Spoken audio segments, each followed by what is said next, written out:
नमस्कार दोस्तों, स्वागत है आप सभी का आपके हमारे यूट्यूब चैनल सरकारी इन्फॉर्मेशन में। मैं हूं राज। अगर आप घर बैठे ईडब्ल्यूएस सर्टिफिकेट बनाना चाहते हैं ब्लॉक स्तर का, या फिर आप कह लीजिए कि अनुमंडल स्तर का, जिसको कि आप सब डिवीजन बोलते हैं, या फिर जिला यानी कि डिस्ट्रिक्ट लेवल का, अगर आपको बनाना है तो हम आपको इस वीडियो में बताएंगे किस प्रकार से जो है आप घर बैठे इसके लिए आवेदन कर सकते हैं और बिना ब्लॉक जाए आपका यह बन जाएगा। इसलिए आप इस वीडियो को अंत तक देखिएगा ताकि आपको समझ में आए कि किस तरीके से जो है आपको ईडब्ल्यूएस प्रमाण पत्र को ऑनलाइन आवेदन करना है और घर बैठे ही इसका जो है सर्टिफिकेट प्राप्त करना है। सबसे पहले इसको आवेदन करने के लिए गूगल पर आपको आना होगा, लिखना होगा RTPS। ठीक है, RTPS लिखेंगे, जैसे ही लिखेंगे आपके सामने इस प्रकार का आ जाएगा। इसका जो ऑफिशियल वेबसाइट है हम बता दें उसका, इसका जो है वो है serviceonline.bihar.gov.in। हालांकि जैसे ये आता है इस पर क्लिक करेंगे, जैसा कि इस प्रकार का वेबसाइट खुलकर आपके सामने आ जाएगा। याद रहे, आवेदन करने से पहले आपके पास जो है एक फ़ोटो होना चाहिए जो सभी प्रमाणित होना चाहिए, यानी कि पासपोर्ट साइज का जो फोटो होगा उस पर आपको सिग्नेचर करना है, क्रॉस में या फिर सीधा भी कर सकते हैं, कोई दिक्कत नहीं आएगा। साथ में आपके पास आधार कार्ड होना चाहिए। और याद रखिए, हम आपको इसमें भी दो तरीका बताएंगे। पहला कि अगर आप घर बैठे चाहते हैं कि बिना कहीं जाए इस का सर्टिफिकेट प्राप्त करने के लिए, तो आप इसको प्राप्त कर सकते हैं। लेकिन घर बैठे प्राप्त करने के लिए आपके पास एक टर्म एंड कंडीशन है। कंडीशन क्या है कि आपका जाति, आय और निवास ये तीनों पहले से बना होना चाहिए, तभी आप जो है आप घर बैठे प्राप्त कर सकते हैं। या फिर अगर आप सीधा डायरेक्ट ईडब्ल्यूएस अप्लाई करेंगे तो वैसे केस में क्या है कि आपको फिर ब्लॉक का चक्कर लगाना पड़ेगा। यहाँ इस प्रकार का वेबसाइट खुलेगा, यहाँ से दो तरीके से आप अप्लाई कर सकते हैं। पहला है यहाँ पे ऑनलाइन का सेक्शन, और दूसरा है यहाँ पे देखिए लोक सेवाओं का अधिकार की सेवाएं। यहाँ से सिंपली देखिए, अगर आप इस प्लस पे सामान्य प्रशासन विभाग पर प्लस पे क्लिक करेंगे तो आपके सामने यहाँ पे 3 4 5 ऑप्शन आ जाएंगे, जहाँ पे देखने को मिलेगा आपको, देखिए सबसे लास्ट वाला, आर्थिक रूप से कमजोर वर्ग के लिए आय संपत्ति पत्र का निर्गत, जैसा कि आप देख सकते हैं। और यहाँ पे भी वही है, लोक सेवा पे आयोग पे जाएंगे, सेवा पे जाएंगे, सामान्य प्रशासन विभाग पर जाएंगे तो यहाँ पे भी लास्ट में ऑप्शन मिलेगा यही दोनों वाला। अब यहाँ भी पूछा जा रहा है आपसे अंचल स्तर के लिए, अनुमंडल स्तर के लिए, जिला स्तर के लिए। और यहाँ जब आप इस पर क्लिक करेंगे तो देखिए क्या है, अंचल स्तर के लिए, अनुमंडल स्तर के लिए और जिला स्तर के लिए। अब रही बात आपको अंचल स्तर के लिए आवेदन करना है तो सिंपल इस पर करेंगे। याद रखिएगा, ईडब्ल्यूएस का जो है आर्थिक रूप से कमजोर वर्ग के आय और संपत्ति प्रमाण पत्र का जो है, इसके लिए ये इसको नाम से जाना जाता है यहाँ पे, यानी कि RTPS काउंटर पे। ठीक है, इस पर क्लिक करेंगे, जैसे ही क्लिक करेंगे आपके सामने इस प्रकार का पेज खुलकर आ जाएगा, जैसा कि आपके सामने आ गया।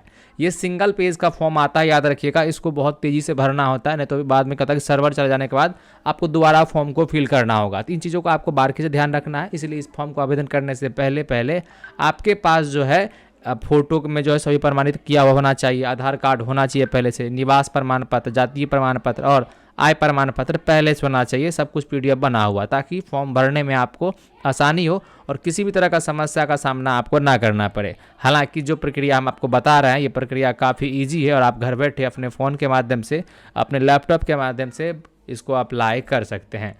याद रखिएगा, ये जो है आपको RTPS खुलने के बाद ये पेज खुलेगा और यहीं से आपको आवेदन करना है। हमारे सामने इस प्रकार का पेज खुलकर आता है, जहां पे आपको क्लियरली जो है बेसिक डिटेल्स डालने होते हैं, जैसे कि प्रमाण पत्र का जो है भाषा, आप किस भाषा में जो अपना सर्टिफिकेट चाहते हैं फॉर्मेट, हिंदी में या फिर इंग्लिश में, इसको सेलेक्ट कर लेंगे। जैसे कि मुझे हिंदी में चाहिए। बाद बाकी आपसे जो है जेंडर यानी लिंक हो जाता है, क्या आप महिला हैं, पुरुष हैं या फिर ट्रांसजेंडर है, तो इस पर क्लिक करेंगे। हम जो है पुरुष पर क्लिक कर दिए। अभिवादन के तौर पे आपको क्या श्री लगाना है, या फिर अगर आपको कोई अभिवादन अभी नहीं है तो आप नहीं ही दीजिएगा। मेरे हिसाब से अगर आप एक स्टूडेंट हैं तो बिल्कुल आपको श्री का जो है उपयोग नहीं करना है। उसके बाद यहाँ पे नेम ऑफ एप्लीकेंट, यानी कि किस नाम से आपको आवेदन करना है वो नाम डालेंगे। और जो भी आप यहाँ पे नाम डालेंगे, मान लीजिए हम डालें राज गौरव डालेंगे, तो जैसे क्या कि जैसे मैंने नाम डाला तो ऑटोमेटिक यहाँ पे हिंदी हो जाता है। कभी कभी क्या होता है कि आप कुछ नाम लिखेंगे, स्पेलिंग आपका इंग्लिश का सही होता है और हिंदी यहाँ पे गलत हो जाता है। वैसे केस में क्या है कि आपको यहाँ पे ये आप उसको ठीक भी कर सकते हैं, इसमें कोई दिक्कत नहीं है। ठीक करने के लिए कहीं ना कहीं आपको पता ही होगा कि यहाँ से जो है आप गूगल का यूज़ कर सकते हैं, या फिर गूगल पे आप ट्रांसलेटर का यूज़ करके अपना नाम ट्रांसलेट कर लेंगे हिंदी में और यहाँ पेस्ट कर देंगे तो उससे भी हो जाएगा। उसके बाद आपके जो डेट ऑफ बर्थ है सर्टिफिकेट में, आपके आधार कार्ड में, उसको यहाँ पे डाल देंगे, जो भी आपका डेट ऑफ बर्थ सेलेक्ट कर लेंगे। उसके बाद आपको जो है यहाँ पे स्टेट सेलेक्ट करना है, जो भी आपका स्टेट है। ठीक है, उसके बाद स्टेट सेलेक्ट करेंगे तो ऑटोमेटिक यहाँ पे डिस्ट्रिक्ट जो है आ जाएगा, जिस भी डिस्ट्रिक्ट से बिलोंग्स करते हैं उस पर क्लिक कर लेंगे, यानी इसको सेलेक्ट कर लेंगे। उसके बाद यहाँ पे अनुमंडल का नाम आएगा, अनुमंडल को सिलेक्ट कर लेंगे। उसके बाद यहाँ पे आता है प्रखंड। प्रखंड का नाम, आपका प्रखंड जिसको बोलते हैं आप जो एक तरह से ब्लॉक, तो ब्लॉक सेलेक्ट कर लेंगे जो भी आपका ब्लॉक आता है। उसके बाद यहाँ पे आता है आपको यहाँ पे 4 जो है टाइप के दिखेंगे, जैसे कि आपका जो गांव है यानी पंचायत है, या फिर कह लीजिए शहर, आपको जो भी सिटी में रहते हैं, जहाँ भी रहते हैं आप, जहाँ आपका घर प्रॉपर घर है, तो ग्राम पंचायत में आता है, या फिर नगर निगम में आता है, या फिर नगर पार्षद में आता है, या नगर पंचायत में आता है। तो ये आपको पता होना चाहिए, आपको पता होगा अभी। तो हम अभी फिलहाल जो है ग्राम पंचायत में आते हैं, ग्राम पंचायत सेलेक्ट कर लिए। फिर ग्राम पंचायत सेलेक्ट करने के बाद हमें वार्ड नंबर मांगा जाता है, तो हमारा जो है वार्ड नंबर है, हम वार्ड नंबर डाल लेंगे। फिर हमें ग्राम पंचायत का ऑप्शन आएगा, तो हम किस ग्राम पंचायत से बिलोंग्स करते हैं।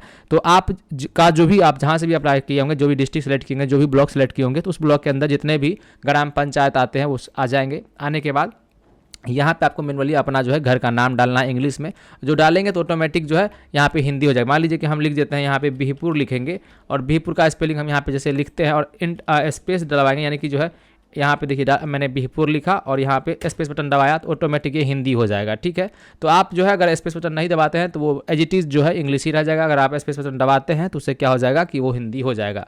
सेम चीज़ आप यहाँ पे करेंगे, यहाँ पे अपना पोस्ट ऑफिस डालेंगे, यहाँ पे आपको जो है अपना थाना डालना है, थाना सेलेक्ट कर लेना है, यहाँ पे पिन कोड डालना है, और यहाँ पे जो है होर्डिंग है जो नंबर ये नहीं डालना, ना सर्कल नंबर आपको डालने की आवश्यकता नहीं है। याद रखिएगा इसमें वही चीज़ आपको फिल करना है जिसके आगे में देखिए ये स्टार लगा हुआ है, ये वाला, ये रेड कलर से, जैसा देखिए इसको आपको भरना मैंडेटरी है, बाद बाकी जो चीज़ नहीं वो भरना नहीं है। अब देखिए यहाँ बताया क एवं ख में किसी एक को चुने। अब ये क्या है, ये है कि आपको किस जगह से, केंद्र सरकार से बनाना है, यानी कि सेंट्रल लेवल पे बनाना है या फिर स्टेट लेवल पे बनाना है आपका जो है।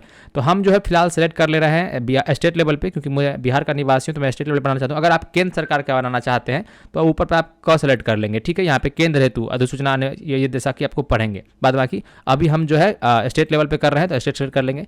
यहाँ पे आपको जाति का नाम पूछा जाएगा, जो भी आप जाति आते हैं जिसको सेलेक्ट कर लेंगे। बाद बाकी इस लिस्ट में अगर आपका जाति का नाम नहीं आता तो यहाँ पे अन्य पर क्लिक करेंगे तो ऑटोमेटिक यहाँ पे आपको नाम आ जाएगा भरने के लिए, जिसको आप मैनुअली भी भर सकते हैं। फिलहाल हम जो है राजपूत सेलेक्ट कर लेते हैं। यहाँ पे आपको पिता का नाम मांगेगा, पिता का नाम आप जो भी डालेंगे, जैसे मैंने डाला तो जैसे डाल के करेंगे तो यहाँ ऑटोमेटिक हिंदी हो जाएगा। ठीक है, सेम मदर का नाम है, और अगर आप मैरिड हैं तो अपने वाइफ का नाम डालना चाहते हो डाल सकते हैं। ठीक है, यहाँ पे आपको अपना मोबाइल नंबर डालना है, याद रखिए। डालने के बाद फिर यहाँ पे आपको अपना जो है ईमेल आईडी डालना है। याद रखिए ये दो अगर चीज़ नहीं भी डालते हैं तो कोई दिक्कत नहीं होगा। उसके बाद यहाँ पे आपको जो भी आपने इनकम सर्टिफिकेट बनाया है उस इनकम सर्टिफिकेट में जितना भी अमाउंट आपने दर्शाया है वो यहाँ पे डालें। जैसे मान लीजिए हमने 1,20,000 दर्शाया है तो हम 1,20,000 सेलेक्ट कर लेंगे, डाल देंगे इसमें। ठीक है, अगर आपने 1 लाख का बनाया तो 1 लाख डालिएगा, अगर उससे ज़्यादा का बनाया तो वो डालिएगा। ठीक है, यहाँ पे है कि आवेदक का 100 भी प्रमाणित फोटो डालना है। यानी मैंने स्टार्टिंग में बताया था कि आपको यहाँ पे फोटो अपलोड करना है एक हाफ, जिसमें कि आपको सिग्नेचर किया होना चाहिए खुद का, उस पर आपका नाम लिखा होना चाहिए, तो वो आपको सेलेक्ट करके अपलोड करना होगा।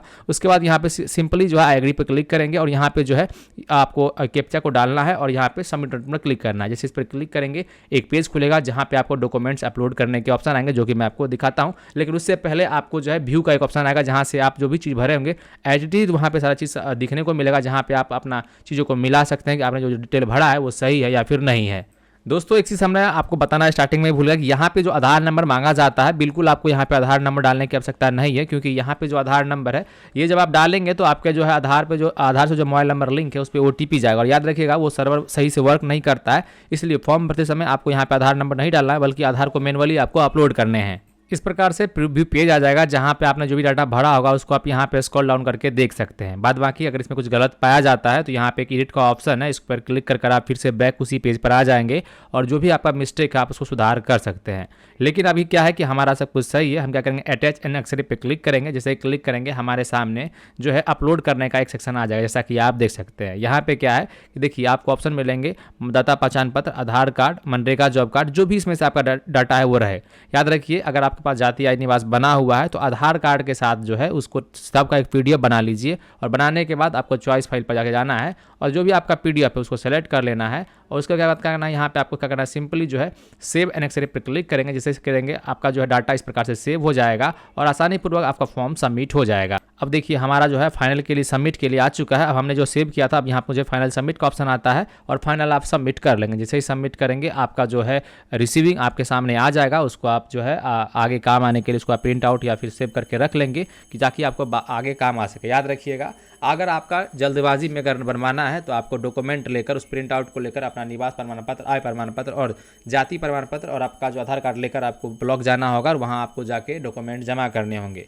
वहीं पे अगर आप सारा दस्तावेज आपके पास है, अगर आपने सही सलामत एक्यूरेट से अपलोड कर दिया है बारीकी से, तो आपको जाने की आवश्यकता नहीं है, वो ऑटोमेटिक भी वेरीफाई हो जाएगा। उम्मीद करते हैं हमारे द्वारा बताया गया अपडेट आपके लिए काफ़ी हेल्पफुल रहा होगा और इस प्रकार से आप घर बैठे अपना EWS सर्टिफिकेट को बना सकते हैं, अप्लाई कर सकते हैं किसी भी फैमिली का, अपना खुद का, जिसका भी आप करना चाहते हैं। लगातार इस तक इन्फॉर्मेटिव वीडियो के लिए बने रहिएगा। मिलते हैं अगली दिन, तब तक के लिए धन्यवाद।